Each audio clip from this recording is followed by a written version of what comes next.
Hola amigos, ¿qué tal?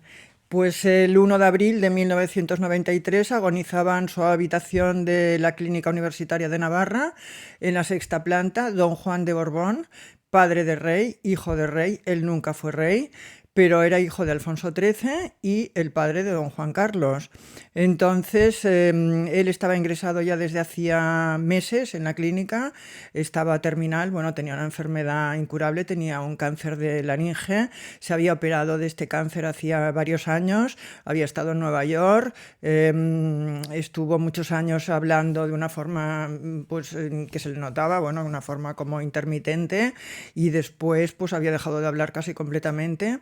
Y el verano anterior, en el verano de 1992, precisamente durante la Expo de Sevilla, estaba en el barco de Mario Conde, estaba delante de su finca Los Carrizos, y se sirvió ese día, se sirvió un aperitivo, unas croquetas, concretamente. Entonces él cogió una croqueta, la mordió y se le quedó atascada en la garganta. Bueno, claro, le hicieron la maniobra esa para expulsársela, luego pues llamaron médicos de urgencia, en fin, hubo un gran susto general y al final lo llevaron a la clínica de Navarra y vieron que se le había reproducido su mal, ¿no? El cáncer de laringe, y que era ya pues irremediable, estaba muy deteriorado ya desde hacía años, tenía 80 años. Y pasó sus últimos meses, los últimos meses de su vida en la clínica, pues recibiendo la visita de todos sus familiares, ¿no? Casi no podía hablar ya. Todavía se fue a pasar el día de Navidad, se fue a pasar la Navidad a Madrid. Hubo una fotografía que está al pie de un cuadro suyo en su casa de Madrid, al lado de su mujer. Y luego, bueno, cumplió con su último deber, que era traer a su último hijo, a su hijo Alfonsito, que vosotros sabéis, recordaréis que murió en un accidente por un arma pues, que llevaba su hermano, ¿no? Don Juan Carlos. Entonces estaba enterrado en Cascais, en el cementerio de Cascais, y se lo trajo al pabellón de los infantes del Escorial. Hubo una ceremonia muy emocionante. Fue el último deber, ¿no? El último deber hacia la dinastía de don Juan, de este hombre que se había sacrificado siempre por la dinastía, ¿no? Era un peón sacrificado. Y la verdad es que cuando acabó esta ceremonia, doña María le dijo a Juan, le dijo: ya puedes estar tranquilo porque ya estamos toda la familia junta en España. Entonces él se volvió a ingresar en el hospital, ¿no? En la clínica de Navarra, en esa sexta planta. Y la verdad es que bueno, pidieron por favor que les llevaran el manto de la Virgen del Pilar. Es un manto, el manto que cubre a la Pilarica en Zaragoza, y tiene pues fama de ser bueno, de ser milagroso. Ese mismo manto había acompañado a Alfonso XIII, a su padre, en el hospital en la clínica, perdón, en el hotel de Roma, en el Gran Hotel donde murió. Y entonces estaba en la habitación, era una habitación pequeña, y a veces estaba tan abarrotada la habitación que tenían que gritar: cuidado, no os sentéis encima del manto, porque claro, nadie sabía muy bien, estaba puesto encima de una silla y la gente buscaba sillas para sentarse, y algunos incluso se iban a sentar encima del manto de la Pilarica, nada menos, ¿no? Y bueno, pues, como pasa siempre en las habitaciones de los enfermos, pues la verdad es que hay muchas horas que también estás, horas que no sabes qué hacer, ¿no? Fuera de los cuidados médicos. Y entonces pues ellos jugaban al mus por la tarde. Don Juan Carlos iba muy a menudo, se alojaba en el Hotel Blanca de Pamplona, y entonces iba casi siempre con su novia mallorquina. Ella se quedaba evidentemente en la habitación, ellos iban con el mister. Doña Sofía se desplazaba en vuelo regular muchas veces desde Madrid, o si no, también iba en tren, también iba muy a menudo, los hijos también. Carlos Zurita, el médico, el marido de Margot, al final casi ya dejó a su consulta para atender a su suegro, a pesar de que estaba evidentemente muy bien atendido en Pamplona, sobre todo por su médico, que era el doctor García Tapia. Y su mujer, la verdad es que doña María iba ya en silla de ruedas en esa época, tenía muchas dificultades Para moverse iba una vez a la semana desde Madrid y don Juan hacía el esfuerzo, ¿no? Cuando también le costaba mucho caminar, de acompañarla hasta el ascensor y las enfermeras luego relataban que le besaba caballerosamente la mano, ¿no? Cuando se iba ella en el ascensor, y a mí es un detalle que la verdad es que siempre lo recuerdo con mucho cariño.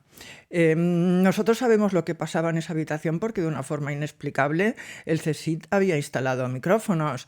Entonces, esas cintas se pasearon por todas las redacciones españolas. Yo no recuerdo si se publicaron o no, yo sí lo he publicado en varios de mis libros, pero en la prensa no sé si se llegó a publicar. Y entonces eran unas cintas que no tenían ninguna importancia, o sea, era la vida cotidiana de una familia, ¿no?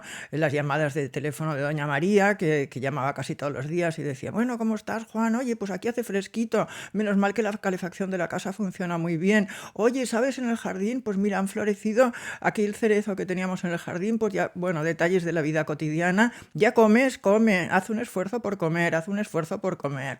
Llamaban los nietos, ¿no? Hablaba don Juan Carlos con su hijo, así supimos que a su hijo le llama Felipón, a Felipe le llama Felipón. Luego hablaba con Elena, se enfadaba Juan Carlos con su hija porque le decía, oye, te has caído del caballo, vete al médico, que luego las lesiones estas salen más adelante, ya sabes, míratelo, por favor, que no te has ido al médico todo el día, bueno, pegándole bronca porque no había ido al médico. Y luego, pues, sabemos también lo que pasaba en las conversaciones que tenían en la habitación, ¿no? Por ejemplo, don Juan le había dicho a su hijo, bueno, el hijo, don Juan Carlos, explicaba a los amigos en la habitación, explicaba a los amigos que claro, decía, es que mi padre dice que los entierros que le dan, que le parecen tristes los entierros en tierra, que quiere que lo tiremos al mar. Vosotros pensáis, yo le digo, papá, pero oye, que a los muertos tampoco se los lleva a los toros, que es lógico que los entierros sean tristes. Y hablaban con mucha naturalidad de la muerte hasta el punto de que, claro, de que don Juan pidió al final, él no podía expresarse, su voz apenas se oye en estas cintas, bueno, de vez en cuando se oye alguna palabra suelta, pero le pidió una pizarra a su médico, al médico García Tapia, que se la llevó para poder escribir las cosas que quería decir, y la primera cosa que escribió en esta pizarra fue estoy deseando irme y soltar amarras.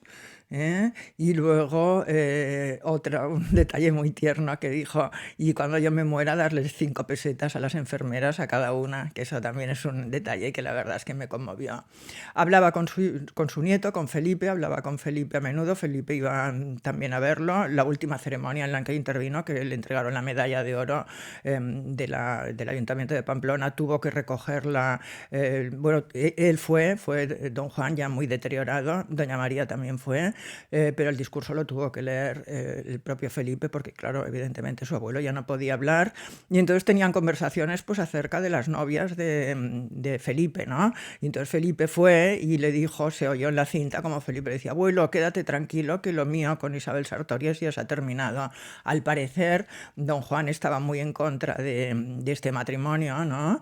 De esta novia de don Felipe y le decía, tienes que buscar una princesa real, mira como tu madre, una princesa que esté dispuesta a sacrificarse, tiene que ser una persona de origen real. Pero lo curioso es que la persona que me contó esto, que es una persona de la confianza de don Juan de toda la vida, pues una persona, bueno, digna de todo crédito, evidentemente, yo cuando le dije, bueno, pues entonces ahora estaría muy disgustado de que Felipe se hubiera casado con Leticia, ¿no?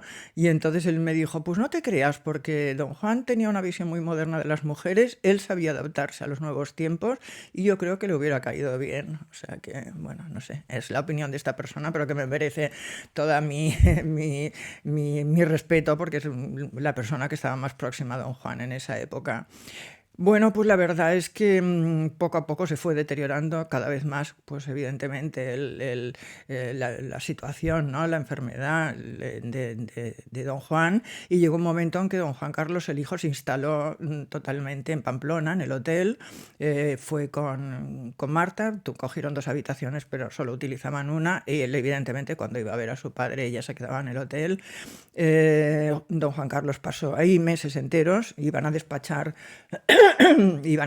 con él pues los ministros de jornada o sus asistentes, sus jefes de la casa, pero él no se movía de Pamplona del lado de su padre. Él quería entrañablemente, yo creo que la persona, a su hermano también, pero la persona a la que más ha querido su padre, porque además le daba mucha pena, ¿no? Porque él sabía que su padre quería ser rey, había luchado toda su vida por ser rey. Él creía que iba a ser rey antes de su hijo. Él había enviado precisamente a su hijo a España, se había separado de su hijo cuando su hijo tenía 9 años, lo había enviado a España, no para que lo sustituyera, ¿no? Sino para que Juan Franco tuviera la garantía de la continuidad dinástica, ¿no? De los Borbones, que después de don Juan iría su hijo. O sea que todo lo que había hecho él en una entrevista, que ya os lo comenté en otro vídeo, en una entrevista que yo le hice, una de las pocas entrevistas que se le hicieron cuando su hijo ya era rey, pues él me contaba que tenía menos rango que un subsecretario de Estado, ¿no? Que no sabían dónde ponerlo en las ceremonias, que cuando llegaba a un puerto, si estaba ya su hijo, no podía atracar, tenía que buscar otro, que era un poco como el judío errante, ¿no? Que no tenía ningún sitio al que ir, que estaba precisamente a bordo de su barco, que al lado en el mar era el único lugar donde se sentía a gusto, ¿no?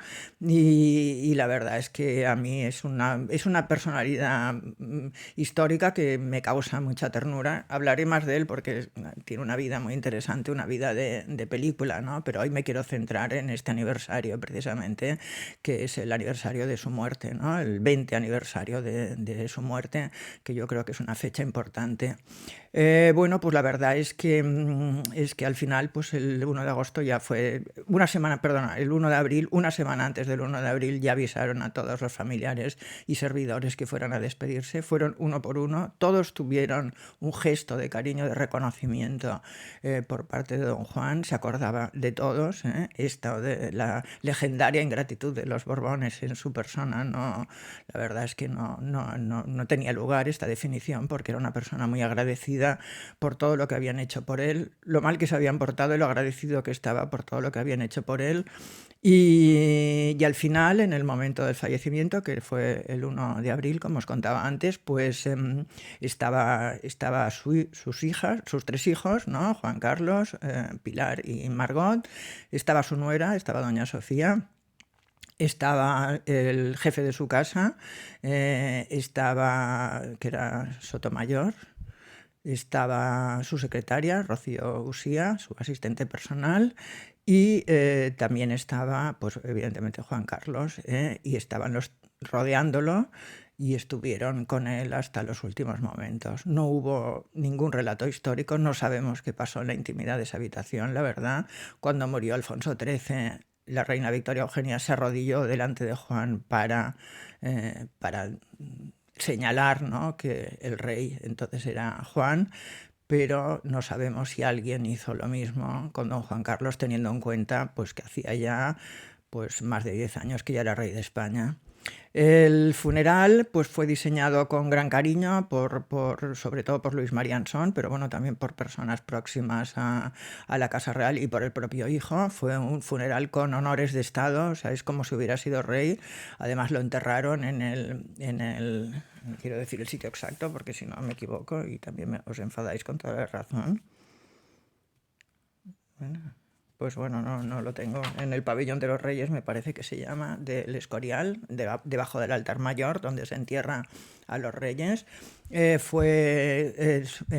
el mármol que cubre su tumba pone Juan III, que sería el nombre que le hubiera correspondido si hubiera sido rey. El único sitio donde ha sido rey es en su tumba, ¿no? Es una gran desgracia. Es hijo de rey, padre de rey y rey únicamente en su sepultura. Y ese funeral estuvo lleno de gestos muy emotivos. Hacía mucho frío. A mí me contó el duque de Alba, los duques de Alba evidentemente asistieron, y me contó el duque de Alba que hacía tanto frío que Cayetana se había puesto los guantes en los pies porque tenía los pies congelados, y que también había visto a algunos nobles sacar una petaca de coñac y pasársela así a escondidas porque tuvieron que estar muchas horas y además hacía mucho frío a pesar de que era principios de abril. Entonces hay 2 imágenes de ese funeral que han pasado, yo creo, a la historia, ¿no? Que es, pues por una parte, el rey, don Juan Carlos, llora desconsoladamente. Yo creo que es la única vez que se le ha visto llorar, con las lágrimas corriendo por las mejillas.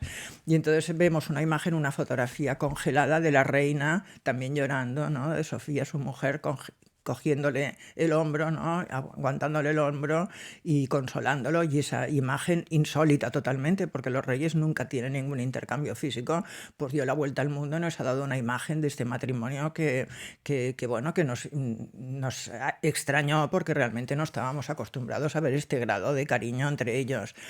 Pero os tengo que decir que es una sensación un tanto engañosa. Perdonad, ¿no?, que venga aquí a chafar un poquito este momento emotivo, porque si vemos la foto sí que es esto lo que vemos, pero si vemos el vídeo completo, la verdad es que nos damos cuenta de que una vez más nuestros ojos nos han engañado, ¿no?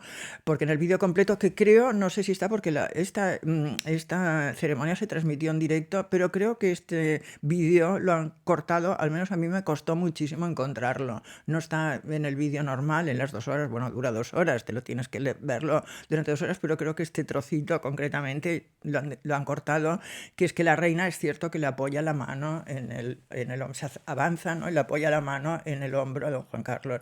Pero don Juan Carlos, eso dura centésimas de segundo, pero don Juan Carlos, en cuanto nota el tacto de su mujer, da un paso atrás, ¿no?, da un paso a un lado para apartarse, no hace ningún gesto feo ni nada, pero simplemente se aparta porque no quiere esa mano en su hombro, no la quiere. Y la reina, que se da cuenta, da como una especie de respingo. Lo que pasa que, claro, la reina está tan acostumbrada a disimular los desaires públicos de don Juan Carlos que realmente ni se inmuta, ¿no? Lo que hace, da un poco, aparta la mano enseguida, como si lo picara casi una avispa, ¿no? Aparta así la mano enseguida y se echa hacia atrás y se reúne, ¿no?, se hunde, como si dijéramos, en el resto de sus parientes para pasar desapercibida y dejar a don Juan Carlos solo en primera fila. O sea, si nosotros no vemos la escena completa, nos parece realmente que es una historia de amor, pero si la vemos realmente es un desprecio más, bueno, por decirlo de alguna manera, que le hace don Juan Carlos a su mujer. Y yo pienso que su gran compañera en esa época, la que había estado día a día con él, había sido su novia, ¿no?, su girlfriend, como la llamaba él, y yo creo que a quien echaba a faltar y quien hubiera podido consolarla en esos momentos, pues es ella y no doña Sofía. La otra escena muy bonita es cuando se unió, doña María se fue con la silla de ruedas, era una silla de ruedas, los nietos a doña María la llaman Mimi, entonces la silla de ruedas de su abuela le llamaban la Mimi móvil. Entonces con esta silla de ruedas se fue donde estaba el féretro, que estaba encima de un catafalco, ¿no? Se fue donde estaba el féretro y claro, todo el mundo estaba de rodillas, ella no se pudo poner de rodillas, no pudo salir de la silla, no pudo, evidentemente no podía, y entonces lo único gesto que pudo hacer es taparse la cara con las manos, ¿no?, y echarse a llorar. Y eso, claro, con la música, con el oficio de difunto sonando, ¿no?, la música esta maravillosa, en la grandiosidad del Escorial, fue un momento impresionante que realmente la ceremonia, si veis las fotografías, vale la pena, porque es una escena, yo creo, impresionante. Es una de las fotografías del año, quiero decir, es que es un momento muy emotivo. Su compañero de 58 años, estuvieron juntos con sus altibajos, ¿no?, con sus momentos buenos, que algún día contaré, y sus momentos malos, porque también fue un matrimonio muy complicado, pero ahí estuvieron los dos apoyándose mutuamente durante 58 años, y yo creo que eso es muy emocionante. Y luego, pues ahora se cumplen 20 años, a mí me gustaría que hubiera una celebración, un recordatorio, un aniversario, algo a lo que no están muy hechos la familia real. Espero que no pase lo mismo que en el aniversario de la reina Victoria Eugenia. En el 40 aniversario de la reina Victoria Eugenia, el único recordatorio en la prensa española fue el mío, perdonadme que os lo diga, fue una esquela que yo puse en los periódicos, una esquela en la que recordaba que hacía 40 años se había muerto la que fue reina española, ¿no?, la viuda de Alfonso XIII, y que se había muerto en Lausanne y que nadie la había recordado. O sea, el único recuerdo que apareció en la prensa fue la esquela que publiqué yo a mis expensas en el periódico El Mundo. Esta esquela dio pie a que me llamaran de Casa Real y me dijeran, oye, que... No diré de Casa Real, me llamaron alguien próximo a la familia real y me dijo, oye, que nos has dejado muy mal, o sea, me riñeron, una vez más, me riñeron, espero que no pase esto mismo. Y yo creo que la gran dificultad que se van a encontrar para saber que o no sé si, vamos, si han diseñado, la gran dificultad es si va a venir don Juan Carlos, porque qué sentido tiene hacer una ceremonia en recordatorio de don Juan, cuyo máximo timbre de gloria es haberse sacrificado por su hijo, por don Juan Carlos. Entonces, que se haga esta ceremonia sin el rey don Juan Carlos, tampoco le veo, la verdad, mucho sentido. Es como si don Juan Carlos, que van a estar los nietos, la hija, bueno, Margot, evidentemente, los nietos, los hijos políticos, que apenas lo conocieron, ¿no? Y sin embargo, el hijo, como si se hubiera muerto ya, ¿no? Don Juan Carlos, y no, don Juan Carlos está vivo, y yo creo que incluso los más críticos con la corona, yo creo que estaríamos de acuerdo todos en que para esto sí que tiene sentido que venga don Juan Carlos a España, no para ir a San Xenxo, para divertirse o para ir a una regata, sino para estar en un funeral recordatorio de la memoria de su padre, que tanto se sacrificó por él y por este país y por la dinastía, ¿no? Entonces, bueno, yo espero que os quiero dar las gracias por estar ahí. Comentaremos más cosas y hasta muy pronto.